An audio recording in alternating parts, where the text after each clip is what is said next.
नमस्कार दोस्तों, स्वागत है आपका हमारे YouTube चैनल बिंदास पढ़ाई में।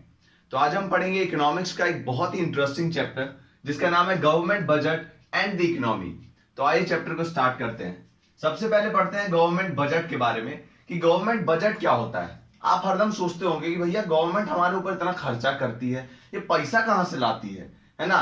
इतना जो हमारे ऊपर खर्चा करती है रोड्स बनाने में, हाईवेज बनाने में, डैम्स बनाने में, इन सब में जो इतना खर्चा करती है, पैसा कहां से लाती है और पैसा खर्च के कैसे कैसे करती है। तो इस चैप्टर में मेनली हम इसी के बारे में जानेंगे। ठीक है, तो गवर्नमेंट बजट क्या होता है? It is a statement of the estimate. यहां पे हम कभी भी बात करेंगे तो एस्टिमेट की बात करेंगे, एक लगभग की बात करेंगे। भैया इतने के लगभग हो सकता है, 125 करोड़ के लगभग खर्चा किया है गवर्नमेंट ने। हम ऐसा नहीं बोलेंगे 125 करोड़ ही खर्चा किया है। ठीक है, यहां पे एग्जैक्ट वैल्यू की बात नहीं की जाएगी, एक एस्टिमेट की बात की जाएगी। Estimate of the government receipt. Receipt का मतलब होता है कि कितना पैसा मिल रहा है। पैसा मिलने को क्या बोलते हैं? मिलने को बोलते हैं रिसिप्ट। और government expenditure and the expenditure. Expenditure मतलब खर्चा। ठीक है, पैसा मिलने को बोलते हैं रिसिप्ट और खर्चा करने को बोलते हैं expenditure. It is a statement of the estimate of the government receipt कि कितना पैसा गवर्नमेंट को मिला है और गवर्नमेंट ने कितना पैसा खर्च किया है during the physical year. Physical year मतलब होता है कि आपको पता है कि फाइनेंशियल ईयर जो हमारा स्टार्ट होता है वो 1 अप्रैल से स्टार्ट होता है। ठीक है, और कब तक चलता है? 31 मार्च तक चलता है। तो ये जो 1 अप्रैल से लेके 31 मार्च तक का जो टाइम पीरियड है उसको बोलते हैं फिजिकल ईयर। ठीक है, तो गवर्नमेंट बजट क्या है? It is a statement of estimate, लगभग में, कि गवर्नमेंट ने कितना खर्चा, गवर्नमेंट को कितना पैसा मिला है और गवर्नमेंट ने कितना खर्चा किया है, करेगी ड्यूरिंग द फिजिकल ईयर, मतलब आने वाले साल में। ठीक है, तो गवर्नमेंट बजट के बारे में हमने जाना। अब पढ़ते हैं ऑब्जेक्टिव ऑफ गवर्नमेंट बजट कि गवर्नमेंट बजट से क्या क्या पाना चाहती है सरकार, क्यों गवर्नमेंट बजट लाती है। तो सबसे पहले क्या करना चाहती है? High growth rate of GDP, कि जीडीपी के जो ग्रोथ है उसको बढ़ाना चाहती है। जीडीपी मतलब कि प्रोडक्शन। प्रोडक्शन बढ़ाएगी कैसे? जब नए नए इन्वेस्टर्स को खींचेगी। इन्वेस्टमेंट होगा जब हमारी कंट्री में तो अपने आप जो प्रोडक्शन है वो अपने आप बूम हो जाएगा, बढ़ जाएगा। तो प्रोडक्शन कैसे बढ़ेगा? उसके लिए करती है क्या गवर्नमेंट की बढ़िया बढ़िया इंफ्रास्ट्रक्चर डेवलपमेंट करती है। नए नए रोड्स बनाती है, नए डैम्स बनाती है, नए कैनाल्स बनाती है। इससे क्या होता है? रोड से कनेक्टिविटी बढ़ती है, डैम से हमें इलेक्ट्रिसिटी मिलती है और कैनाल से हमें बढ़िया ड्रेनेज सिस्टम मिलता है। तो ये बढ़िया बढ़िया फैसिलिटीज प्रोवाइड करती है, इंफ्रास्ट्रक्चर डेवलपमेंट करती है, जिससे इन्वेस्टर्स जो है वो अट्रैक्ट हो इंडिया की तरफ, और इंडिया में इन्वेस्टमेंट होगा तो ऑटोमेटिकली ग्रोथ जो है जीडीपी की वो अपने आप बढ़ जाएगी। क्यों? क्योंकि इन्वेस्टमेंट ज्यादा हो रहा है, इन्वेस्टमेंट से प्रोडक्शन ज्यादा होगा, प्रोडक्शन से जीडीपी की ग्रोथ जो है वो बढ़ जाएगी। ठीक है, दूसरा क्या है? Balanced regional growth. Balanced regional growth पाना चाहती है कि हर एक जगह का बैलेंस्ड रूप में ग्रोथ हो, इक्वल अमाउंट में ग्रोथ हो। लेकिन ऐसा क्या होता है? नहीं होता है। इसके लिए गवर्नमेंट क्या करती है? इसके लिए government special economic zone select करती है। ठीक है, स्पेशल इकोनॉमिक जोन सेलेक्ट करती है जो बहुत ज्यादा बैकवर्ड है, जहां पे बिल्कुल भी डेवलपमेंट नहीं है, बिल्कुल भी वहां पे रोड्स नहीं है अच्छी, वहां पे इलेक्ट्रिसिटी नहीं प्रोवाइड की जाती है इंडस्ट्रीज को, वहां पे मतलब इंडस्ट्रीज सेटअप करने के लिए अच्छा एनवायरनमेंट नहीं है। तो यहां पे क्या करती है गवर्नमेंट? इन्वेस्टमेंट फ्रेंडली एनवायरनमेंट बनाने की कोशिश करती है जिससे इन्वेस्टर्स यहां पे अट्रैक्ट हो। इसके लिए क्या करती है? इंफ्रास्ट्रक्चर में यहां पे ग्रोथ करती है। इंफ्रास्ट्रक्चर में ग्रोथ कैसे करेगी? नए नए रोड्स बनाएगी, डैम्स बनाएगी, कैनाल्स बनाएगी, जिससे इंडस्ट्रीज जो यहां पे सेटअप होंगी उनको बढ़िया फैसिलिटीज प्रोवाइड हो। उसके बाद एक और चीज करती है, यहां पे टैक्स में रिलैक्सेशन देती है, जिससे जो नए नए इन्वेस्टर्स हैं, जो नई नई कंपनीज खोलना चाहते हैं, वो यहां पे आए और ये इस जोन जो बहुत ज्यादा बैकवर्ड है इसको ग्रोथ पे लाएं। ठीक है, इसके लिए क्या करती है? टैक्स में रिलैक्सेशन देती है कि भैया यहां पे आके आप कंपनी खोलो, यहां पे आपको कम टैक्स देना पड़ेगा और जगहों के मुकाबले। ठीक है, टैक्स में ग्रोथ वो देती है, छूट देती है। उसके बाद सब्सिडीज भी प्रोवाइड करती है कुछ कुछ। ठीक है, तो हमने जान लिया क्यों करती है, जिससे हर एक जगह का बैलेंस रूप में ग्रोथ हो और ये जो बैकवर्ड रीजन है वो भी ऊपर आ सके। ठीक, हमने दूसरा रीजन वो पढ़ा ऑब्जेक्टिव। तीसरा क्या है, एलोकेशन ऑफ रिसोर्सेज। एलोकेशन मतलब बांटना, रिसोर्सेज को बांटती है सरकार गवर्नमेंट बजट के द्वारा। कैसे बांटती है, हमारे ऊपर खर्चा करती है, पब्लिक गुड्स के ऊपर खर्चा करती है गवर्नमेंट। पब्लिक गुड्स क्या होते हैं, जैसे कि हमारे लिए रोड्स बनाती है, ठीक है, हमारे लिए डिफेंस, जो हमारे लिए मिलिट्री जो होती है, मिलिट्री का एक्सपेंस उठाती है। उसके बाद क्या करती है, एडमिनिस्ट्रेशन जो हमारे लिए बहुत ज्यादा इंपॉर्टेंट है उसका खर्चा उठाती है। तो हमें बहुत सारी ये सारी फैसिलिटीज प्रोवाइड करती है, नए नए डैम्स बनाती है और भी बहुत सारी चीजें करती है। इसमें क्या कर रही है, मतलब एलोकेशन कर रही है कि बांट रही है, डिस्ट्रीब्यूट कर रही है रिसोर्सेज को किसके बीच में, पब्लिक के बीच में, जो जनरल पब्लिक है देश की उसके बीच में। और उसके बाद और भी बहुत सारी चीज करती है जिससे वेलफेयर होता है किसका, पब्लिक का। और क्या करती है, जैसे कि कुछ कुछ चीजें होती है, सोलार एनर्जी हो गई, विंड एनर्जी हो गई और उसके बाद इलेक्ट्रिक एनर्जी हो गई। इन सब से क्या होता है, पॉल्यूशन नहीं होता है। और सीएनजी का यूज हो गया, इन सब से पॉल्यूशन नहीं होता है। तो गवर्नमेंट क्या करती है, इन सब का, ये सारे फ्यूल के लिए इन सब का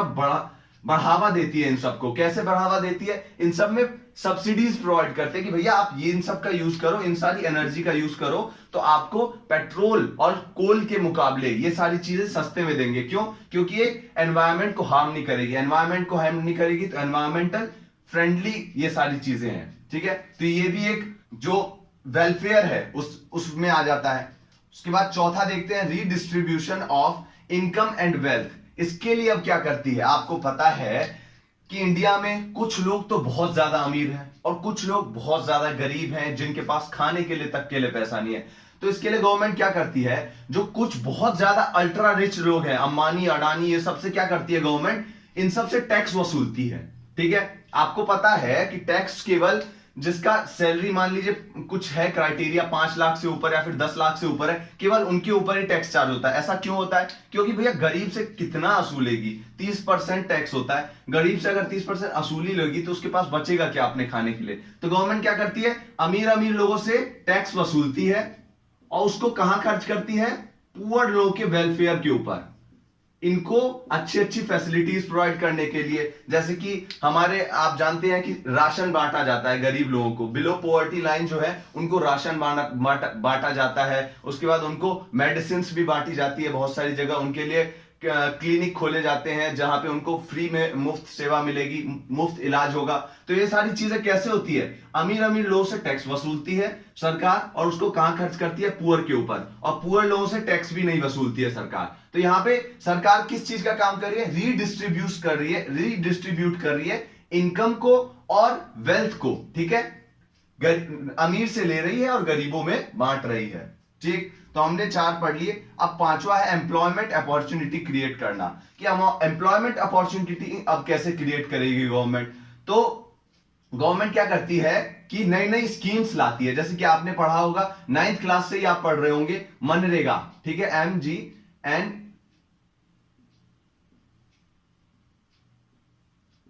इसके बारे में आपने पढ़ा होगा, Mahatma Gandhi national rural employment guarantee act. इसमें क्या करती है गवर्नमेंट, 100 दिन की एम्प्लॉयमेंट जो है हर एक रूरल पीपल को प्रोवाइड करती है। कि भैया कोई अगर गांव में रह रहा है तो उसको 100 दिन की एम्प्लॉयमेंट, साल में 100 दिन की एम्प्लॉयमेंट कौन प्रोवाइड करेगा, गवर्नमेंट प्रोवाइड करेगी। ऐसी ऐसी बहुत सारी स्कीम्स है गवर्नमेंट की जिसमें वो एम्प्लॉयमेंट के साधन बढ़ाने के ऊपर बहुत ज्यादा जोर देती है। जैसे कि पब्लिक एंटरप्राइज हो गई, पब्लिक एंटरप्राइज कौन सी हो गई, पब्लिक एंटरप्राइज में आ जाती है पब्लिक कंपनीज। जैसे कि सरकारी कंपनीज कौन सी हो गई, रेलवे हो गई। उसके बाद एयरपोर्ट जो होते हैं वो भी पब्लिक एंटरप्राइज होते हैं। उसके बाद भेल, सेल, ये सारी जो है वो पब्लिक एंटरप्राइज है। तो इसमें क्या करती है, इन सब में ग्रोथ करती है जिससे एम्प्लॉयमेंट, इसमें ज्यादा से ज्यादा एम्प्लॉयमेंट जनरेट किया जा सके और देश के लोगों को ज्यादा से ज्यादा एम्प्लॉयमेंट मिले पब्लिक सेक्टर में। क्योंकि आपको पता है पब्लिक सेक्टर में ही सबसे ज्यादा एम्प्लॉयमेंट के साधन हमें मिलते हैं। ठीक, तो पब्लिक एंटरप्राइज को डेवलप करती है जिससे एम्प्लॉयमेंट के जो साधन है वो बढ़ाए जा सके। तो ये सब करती है गवर्नमेंट एम्प्लॉयमेंट की अपॉर्चुनिटी बढ़ाने के लिए। उसके बाद आता है इकोनॉमिक स्टेबिलिटी पाना चाहती है गवर्नमेंट बजट के द्वारा। कैसे पाएगी अब इकोनॉमिक स्टेबिलिटी? अब मान लीजिए मंदी, वो इन्फ्लेशन है, इन्फ्लेशन और डिफ्लेशन के बारे में आपने मनी एंड बैंकिंग चैप्टर में भी पढ़ा था। तो मान लीजिए इन्फ्लेशन है अभी इकोनॉमी में, तो गवर्नमेंट क्या करती है? महंगाई के समय में क्या करेगी गवर्नमेंट? इन्फ्लेशन है, ये वाली सिचुएशन हम मान लेते हैं, तो महंगाई में क्या करेगी गवर्नमेंट? जितनी भी गवर्नमेंट की एक्सपेंडिचर है उसको कम कर देगी। एक्सपेंडिचर क्यों कम करेगी? क्योंकि इकोनॉमी में पहले ही बहुत सारा पैसा है। अगर गवर्नमेंट और ज्यादा पैसा देगी तो लोग और ज्यादा क्या करेंगे? गुड्स की डिमांड करेंगे। तो इन्फ्लेशन में क्या होता है? डिमांड जो है वो सप्लाई से ज्यादा हो जाता है, डिमांड सप्लाई से ज्यादा हो जाता है, तभी इन्फ्लेशन आती है। ठीक है, इस सिचुएशन को बोलते हैं इन्फ्लेशन। तो गवर्नमेंट इन्फ्लेशन की सिचुएशन में क्या करती है? स्टेबिलिटी लाने के लिए गवर्नमेंट का जो एक्सपेंडिचर होता है, जो लोग के ऊपर खर्च करती है, उसको कम कर देती है। और गवर्नमेंट क्या करती है? इन्फ्लेशन की सिचुएशन हटाने की कोशिश करती है एक्सपेंडिचर में कमी लाके।